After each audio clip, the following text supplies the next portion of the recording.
Acrylic gel medium is a material that you can add to your acrylic paints that thickens them and gives the quality like an oil paint. These are the colors that I used in this painting of this yellow bell pepper. And I did this on an acrylic paper that has texture. This is a 5x7 and I sketched out the shape of the pepper first. I'm just gonna speed this up a bit, mixing a variety of colors.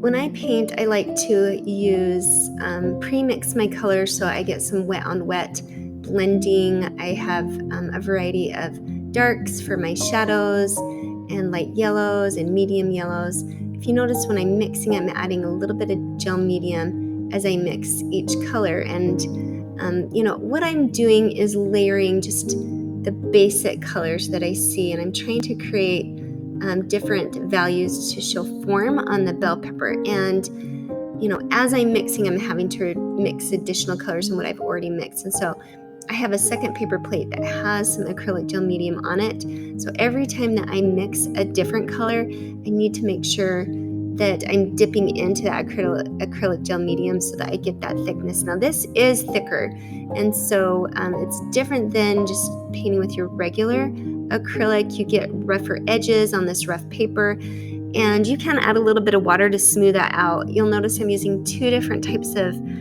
paintbrushes, a thin and round tip. I like the round tip for the smaller painting, and then a medium.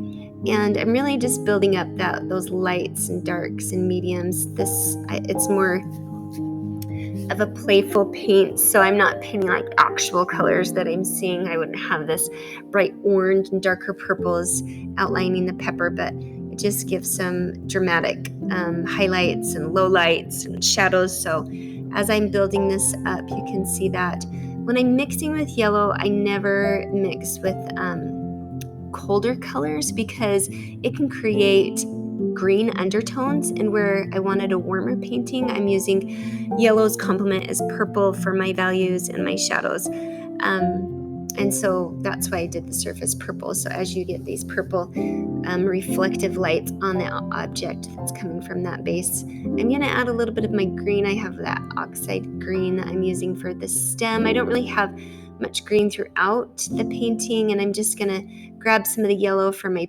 pepper and also include that on the stem. This unifies that color and that green so it doesn't look so foreign and out of place just on the one spot of this painting. I'm also going to throw in some purple and some of that like raw sienna, burnt sienna on that stem, and then cooling off the background so I don't have so much warm, because that is a very warm pepper, the color that I've used. So I did a pale blue, and you'll notice in the highlights I throw in some of that pale blue as well, so that unifies the pepper to the background. This is the end result of my mixing trays, and then I did add a little bit of texture and outlining before I finished and signed my work. Good luck.